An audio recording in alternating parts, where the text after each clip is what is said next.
Good evening and welcome to the final Inside Government show for the fall 2023 semester here at KU Community College that is broadcast on Spectrum, Verizon Fios, as well as through the Auburn Regional Media Access, better known as ARMA, and on the college's radio station 89.1 on Saturday mornings. I'm your host, Guy Cosentino. We are delighted to have in the studio today the city manager for the city of Auburn. He has just completed his 7th year, if I'm doing my math correctly, as manager. Prior to that, he was the chief at the fire department. We've asked him in to talk about a number of subjects that came up during the campaign, but also to give us a city update. Among those are about the ambulance service that received a lot of attention in the fall, as well as the KU Economic Development Agency, among other things. Welcome back. Thanks for having me. Again. How are you? Good. Good. So how goes everything at City Hall right now? It's a time of transition, right, with the election over. So now we're going to be working with some of our newly elected officials to get them oriented with city operations and different department operations. So let's talk about that. We'll get to ambulance in a minute. So let's talk, because you brought up transition. So Yep. You're going from Mayor Michael D. Quill to Jimmy Giannantino. That's a little bit of a most likely an easier transition because Jimmy Giannantino has been at City Hall for 16 years. Yes. And so how is that, what's that transition for you, separate from the two counselors we'll get to in a minute? Well, I think that'll be a relatively smooth transition. We've worked with each other for the period of time that he's been a city councilor, so I think I know and staff is relatively familiar with where he stands on issues, and I think it'll be good. And stylistically, he's chaired the meetings on occasion. Yes. So it's just moving to a more formal office down the hall. Right. Right. So obviously Christine Calarco, who's a member of the county legislature for 2 years, Dr. Rhoda Overstreet Wilson has been on the school board, but has not been in county or city government. What are you doing differently on that transition?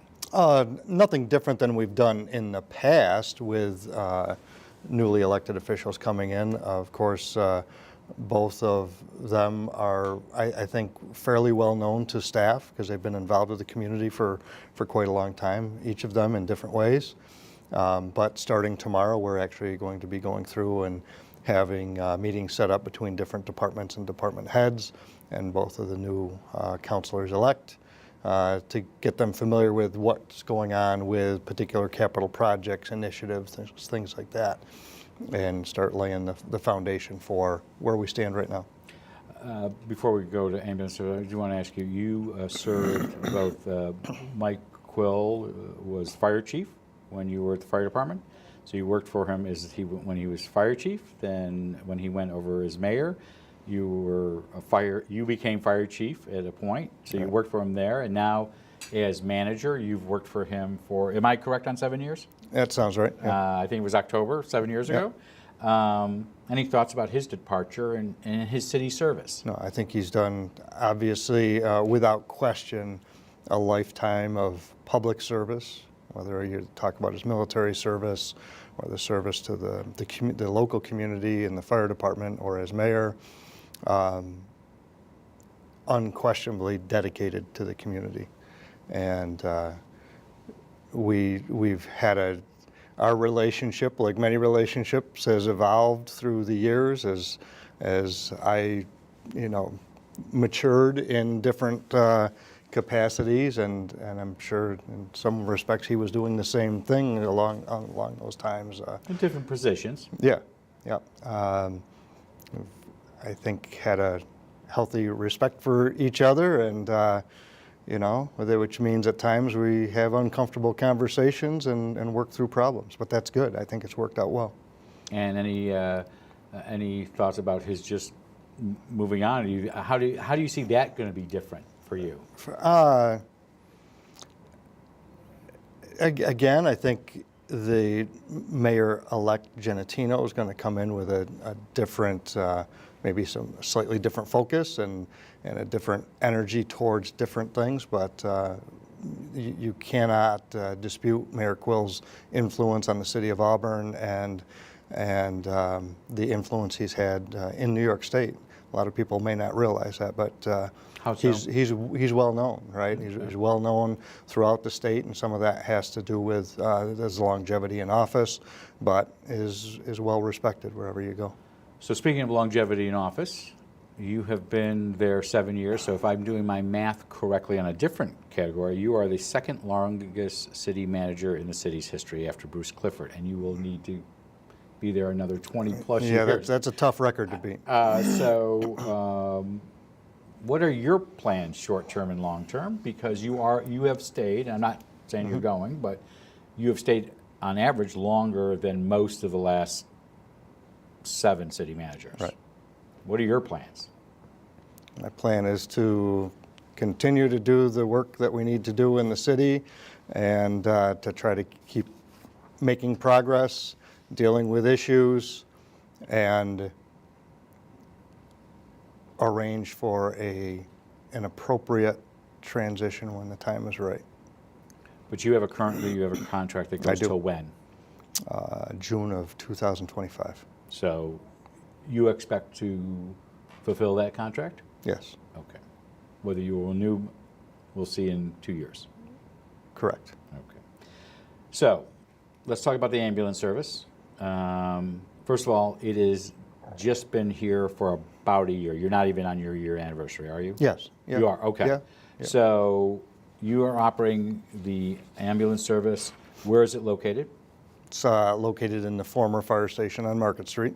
And on that particular subject, when you were here in the past, before the ambulance service, you would talk about putting it up for sale, looking at redevelopment, maybe apartments. You talked about, I don't know if you, but somebody else might have, the idea of a permanent space for a farmer's market.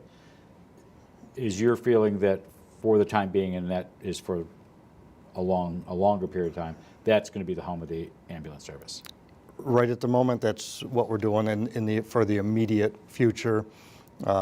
You may be aware we're currently working towards trying to figure out what we're going to do with Auburn Police Department for a new facility for them. So that is a process that's just in its infancy right now. We're working through that. How long do you think it will be? Well, coming if out? the past is any indication, it takes a while to pull off some the of last these. one was 20 years for the fire department. Right. So, we're hoping to not have it take that long, but these are major projects, right? They're multi-million-dollar projects that, we have to make sure the funding's available, and we have to, locate the Well, you had appropriate DRI location. money before, and that may not be the Correct. case. The Correct. downtown revitalization. Right. So is the ambulance service its own department, or do they report to the fire department? They are currently under the fire department. It's not staffed by firefighters, but it comes under the oversight of the fire chief. So the fire chief, okay. So during the campaign, and there are going to be a couple of campaign related, because there's a lot of information said, I'm not sure if it's correct, but we wanted to ask you on to talk about it. Sure. Is the ambulance service losing money for the city of Auburn? I will say, if you look at the figures, yes, it is not making a profit. It is not quite breaking even, but it is not losing massive sums of money, like I have heard may have been stated. In this studio? Possibly, yes. Okay, so Yes. so one of the issues that it came up was that it is losing money, great gobs of money, but the response seemed to have been that there is an insurance issue here where individuals who use the service, the insurance companies are paying them directly versus the city, and there is a gap between the city getting paid. Is that correct? Well, that is one of the factors that affects all ambulance operations, that bill. Just within the last couple of days, I believe the governor has signed legislation that will actually help rectify that problem. So that the payments will go directly to the provider. To the provider. And that's something that was done in the healthcare industry, like related to hospitals in years past, and now a similar legislation has just passed in New York State. It'll take a while for that to take effect and have an impact, but it will be helpful. So how about recovering what is owed to the city? Where are you on that?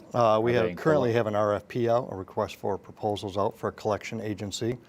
And, a lot of these things are things that go hand in hand with the business. It's just the business. It's not this particular operation. It's the Do you see that the business. city will be made whole, or because there will always be some break? You're Correct. obviously going to pay a Correct. So collection we're going to agency. do everything we can to collect as much as possible. But there is a possibility you're not going to be at 100%. Correct. Yeah. So right now, how many shifts do you run of the ambulance service? Basically, depends on what you define as a shift. So most of the ambulance basically runs a 12-hour daytime shift and a 12-hour nighttime shift. And so how many vehicles do you have out during the day? Typically 4 in the daytime, 3 at nighttime. And are you seeking new staff as well, additional staff? Yeah, there is some turnover here and there, especially in the EMT rank. EMT rank, based on a lot of factors, a lot of people get into that, but then they aspire to do other things. So it's not adding new personnel to add another vehicle or another crew, is it? Not right at this point, no. Okay. We are open to that based on a lot of things, right? So we've Well, kept would an one eye of those on. factors be resolving the insurance issue? Because you have to pay for them. Right. That's helpful, but really what we started this operation for was to provide service and to fill a gap in service, right? So that's why the operation started, and as we get more experience and we learn things, we can fine tune that service, make it more efficient. So in the very beginning, it was envisioned as having 3 ambulances in service 24 hours a day. There was some fluctuation there based on staffing, and then based on call volume, it was determined that there was additional staffing needed because of the call volume during the daytime. So that's why that 4th ambulance is in service during the daytime to meet that need. And all those have been budgeted for, the ambulances. No, I'm not talking about the Right. personnel, but the equipment's all been budgeted for. Yeah, that all happened. We haven't, equipment-wise, as of yet, we haven't done anything that's above and beyond what we initially did. So confusing matters a little bit in Sure. some eyes has been this American Medical Response, AMR. Mm-hmm. First of all, who are they? American Medical Response, or AMR, is a large nationwide company that provides ambulance transport services from coast to coast. And they were here in a different named format before. Correct. So some folks may remember Rural Metro. Rural Metro was here, and then in a big corporate buyout, or whatever you might want to call it, AMR took over all of the assets and territories. So does AMR service the city? AMR provided service to all of Cayuga County. So including the city? Correct. Okay. So they are leaving. Does that mean there will be a hole in the city? AMR covered some calls in the city, and the city covered some calls for AMR, Okay. is the way it works. But they're separate organizations. They are not combined, correct? AMR and the city's ambulance service are not Right, connected other right. than calls. One's a private for-profit business, and the other's a municipal ambulance service. So the other one of 4 areas I think I'll get into has been this issue of economic development. The Cayuga Economic Development Agency, first of all, is someone who has a planning and economic development department under you at the city. How do you think CETA was doing or is doing? I think CETA, from my perspective, from the city, and I believe from our planning department's perspective, was doing well. The staff of CETA was producing work that we asked of them. They were doing their economic development thing. And more recently, our planning department, myself, have been even more, in the last year and a half, have been even more involved with regional economic development. And I will say the CETA staff, Cayuga County has been well represented in the Central New York region by the CETA staff. So do you sit on the CETA board? I do. Okay, so there are now 3 plans out there at the county. There may be 4 by the time we finish this show. There is the idea of there's $375,000 that David Gould has put in the budget. It is not earmarked for anybody, but there are 3 or a couple of options out there. One is to keep it with CETA. One is to have it go to Cayuga County Industrial Development Authority. Another one is to create a whole new infrastructure at the county. Has the city been talked to about any of this? Yes. Okay, so what's the city's position on this? Well, again, at least my position is that CETA has done good work. They've done what they're supposed to do. I believe that there has been, similar to so many unsuccessful relationships, communication is a factor, right?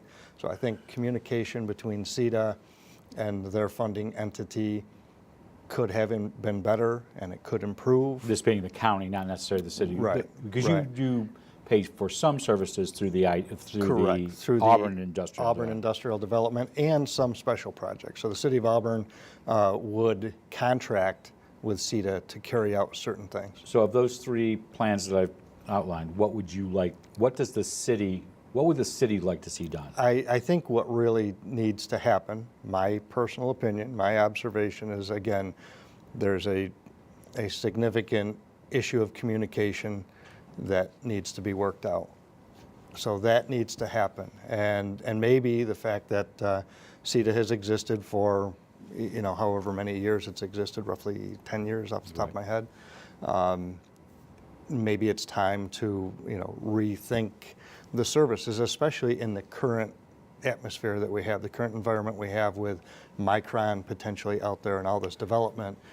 I don't think it's a bad idea to rethink how things are done, but I think would be a significant step backwards to disregard CETA and to eliminate CETA. So obviously there's going to be massive change. I'm not understating this in the county legislature. Controls change, the size changed, Right. personnel's changed. Is this something that should be punted into the new year? Because you'll also have you'll have 2 new members of council, 3 different positions though in there. Is this something that should be put off to the new year than making a decision between now and when the county has to pass their budget? So you're putting me in a tough spot because I don't want it to come out that I'm trying to I've asked this of everybody. influence the But I've asked this legislature of on everybody. what they want to do. But I think any significant change right now, without question, would happen without the appropriate amount of thought and consideration put into a plan if it were to happen before the end of the year. So let me ask you a different twist on this question. If CETA were to go away, is city planning and economic development ready to take over those roles that it used to provide staff-wise for the Auburn No. Industrial Authority? Okay. The other question that kind of came up on the business front is, and this goes back to a survey that was released in the beginning of October, end of September, is Auburn a good place to do business in? I can tell you in the time that I've worked for the city overall, and more specifically in the last 7 years, as you mentioned, that I've been in this position, we are receiving more and more interest from businesses to either expand or do business in the city. And that's coming, as we're coming out of a pandemic and all of that. So using that as a yardstick by which to measure things, there's a lot more interest now than we've seen in quite some time in development and purchasing property and potentially expanding business. So we've been busy following up on those leads. So the third of 4, I think it's in 4 groups I'm going to talk about from the campaign, was that during the recent campaign, the issue of crime came up, and there were allegations that crime is on the rise in Auburn. Is it, in your opinion? Obviously, I mean, to make that statement, you'd go back to the data, right? And the Auburn Police Department, who I trust, has gone back to the data and shown that the data does not support the statement that crime has gone up. But I will say that I think what has happened over time is that we get our news in different ways, we stay informed in different ways, and people may be more aware of what's going on just because of the Social media. So yeah. Okay. Are there areas that you and Chief Sladen, who's the police chief, are there areas that you're concerned about where it comes to crime? I think yes, we have an issue currently with, and it's not unique to us, it's not unique to the city, the county, the state, or even the country at this point, but substance abuse, homelessness, mental health are significant issues that are impacting all of the services Crime, we right. provide. So we'll talk about homelessness in about 15 minutes with Renee Jensen of Yep. your staff, who will be here to talk about the new shelter on Grand Ave. But the issue of fentanyl and drugs are still a major factor. Sure. One of the items that you've did not come up during the campaign, but I know Chief Sladen has had him on a couple times. Before that, Chief Butler, you had sent him over here, was about recruitment. And there was a shift about, let's say, in the last 4 or 5 years where you've had a lot of retirees. They had done their 20 years of city service, they retired, and you had to fill vacancies. You have had a number of vacancies because of that, not because people are quitting, but retirement. Right. Have you been able to fill them all? We were making some progress, and then we've seen, at times 2 steps forward, 1 step back. We're making progress, but it's a struggle that, again, all communities are dealing with this right now. Well, there's big billboards as you go into Syracuse for the state troopers. I know Syracuse, I think they had a class, it seemed like I think I saw Ben Walsh do a swearing in. It looked like 5 officers. Right. And we know that department is much, much larger Right. than Auburn. Which concerns us, because at times we send our officers, our recruit officers, to the city of Syracuse, and they get trained there and then come back to us. And there is some concern over whether or not even the city of Syracuse is going to have enough recruits to run a recruit class. So does that mean that you will use the new facility that the college is working on up in Fulton? I'm not aware of what the status is of that. Okay. So we don't utilize just the city of Syracuse. There's several around Central New York that we utilize, typically based on scheduling and when they're available, when they have capacity, and what our needs are. Not that you need to know every department numbers, but I know you have at least 1 recruit coming in on December 23rd. How many vacancies have you got left? Off the top of my head, because there's some things that are constantly in play. We're technically down, I believe, around a half a dozen spots right now, about 6. So so what does that do to your overtime? Obviously, it drives overtime, but it's each chief takes a different shot at different approaches to keep that overtime under control. We'd love to have Chief Sladen that in the spring, maybe talk about your other recruitment efforts. Right. He's always been a great guest here for you. So the last item that came up in the campaign of sorts, if there were this foursome of issues, was water quality. And at least one candidate questioned whether it was safe to drink the water in Auburn. Is it safe to drink the water in Auburn? I had some this morning. I'm doing okay right now, so yes. So you're not Yes. drinking bottled water? I'm not, well, we've got some Well, you bottled are, water because here, that's different out here. Out of a different need, but no, we have no issues. As a matter of fact, this past week, we were just notified by the health department that the raw water, even coming into our intake from Owasco Lake, had tested with no indicators of harmful algal bloom or microcystin. So our PAC system will be getting turned off, the powder activated carbon system. So again, that powder activated carbon system typically runs for a few months in the fall, and then we run like we have for 100 years. And are there any upgrades planned to the water system? We'll get to sewers in a second, but to the water system. So right now, there's already an upgrade underway of the slow sand filter plant. So folks that drive by on either Swift Street or up by Lake Avenue. Yeah. Yep. Coolest piece of property the city Yep. owns. It's really, besides City Hall. really old facility with old technology, and that old technology is very dependable, but needed an upgrade. So they're just wrapping up an improvement project there, which will help And us. so I know you're doing sewer upgrades. So on that front, what is the plan? It's been 30 years roughly since the city invested $64 million. What's the plan now? So right now we've got approximately an $84 million project going on at the wastewater treatment plant. It is currently underway. There's been some demo of some of the older antiquated facilities that were no longer in use to make room. And this will be a brand new facility that will help reduce the amount of, one of the issues that we have not only is treating and taking care of the wastewater, but what to do with the solids materials at the end of that process. So that $80 million plus dollar project, does that mean to pay for that there will be a giant rate increase? No. So are you getting state aid? We are getting state and federal aid on the project, which offsets a significant portion of it. Some is grant funding, some is 0% financing, And beyond that, the other multi-million-dollar project you talk about from the mid-1990s, that bonding is being paid off. So that frees up cash flow for us to be able to make Pay these for the next improvements. one, okay. And Even with higher interest rates right now? yes, When will that project be done? it's going to be a couple of more years for us right now. We're just starting this project. So we're in the knee-deep in football and basketball starting at SU, but you also have a baseball facility at Falcon Park. Correct. I know you have a partnership with the college, but there had been some changes in the ownership of the double days. Is correct on that? Yes. Okay. So there, instead of being two partners, there's now one. Do you expect any changes for your operations with the double days in 2024? So there have been, our Public Works Department takes care of Falcon Park and Casey Park, all the parks, and they have the most direct relationship with the double days. The double days, or Auburn Baseball, is the company now Right. that runs Auburn Baseball. We allow them to utilize the double days name and logo.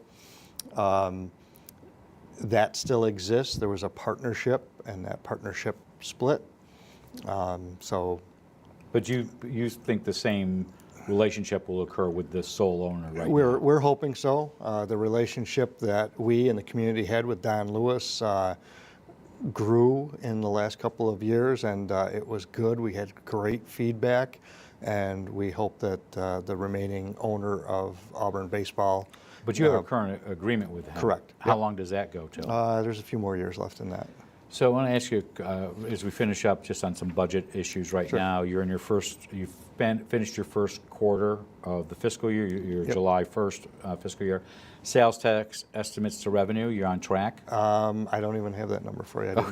Honestly, I don't have that. Do you have any fiscal concerns on the horizon? Or on the horizon, do you have any fiscal concerns? Well, again, I think what we're seeing, like everybody else is seeing, the cost of goods, products, of everything we do is increased significantly. You know, you mentioned the wastewater treatment plant project went from initially approximately a $35 million project to an $84 million project. Still, we're able to make that functionally work financially, but everything we're doing, whether it's fuel, whether it's pickup trucks, dump trucks, fire trucks, ambulances, police cars, the costs have in some cases doubled. Yeah, so I've asked this of Jeff Perizzola was here last week. I asked him a similar question that's come up in different venues.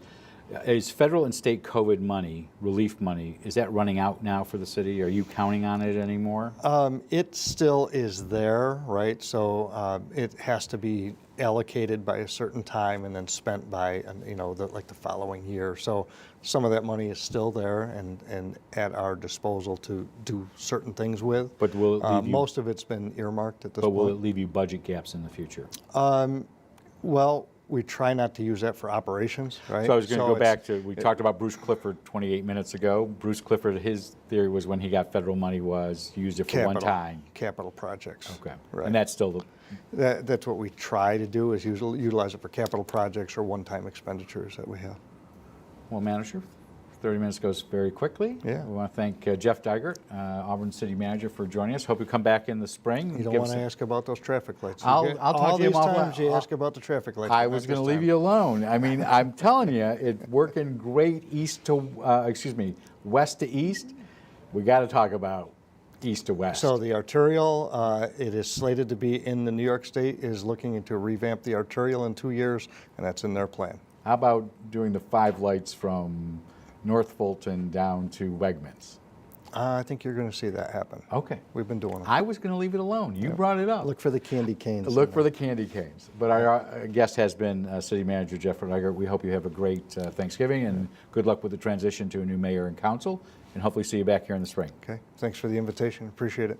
We'll be back in just a moment with a discussion on the proposed homeless facility that is going on in Grand Ave. We'll have Elaine Daly, who is the chair, a member of the Cuyahoga County Legislature, but the chair of the Health and Human Services Committee for the Legislature, Renee Jensen, who's the city's director of the Community Development Block Grant Program, as well as Chris Trevisani, who is the Vice President of Housing Visions in Syracuse, who will talk about this project. This is our last Inside Government show for the fall 2023 semester here. We want to let you know that we'll be back with Beyond the Front Page and Inside Government come the spring. But before we depart, I do want to thank the staff and the students, especially the students here, for making the shows and the forums a reality. We also would not be able to do this without our new telecom director, Aaron McCormick, as well as Mike Morano, Jeff Seziniak, and Rick Basha. They all make this all work, and a delight to be here in this studio. So give us your thoughts in the coming weeks for future guests for both shows. You can send them to cozguytho@aol.com. But we will be right back in a moment with Beyond the Front Page, so stick around.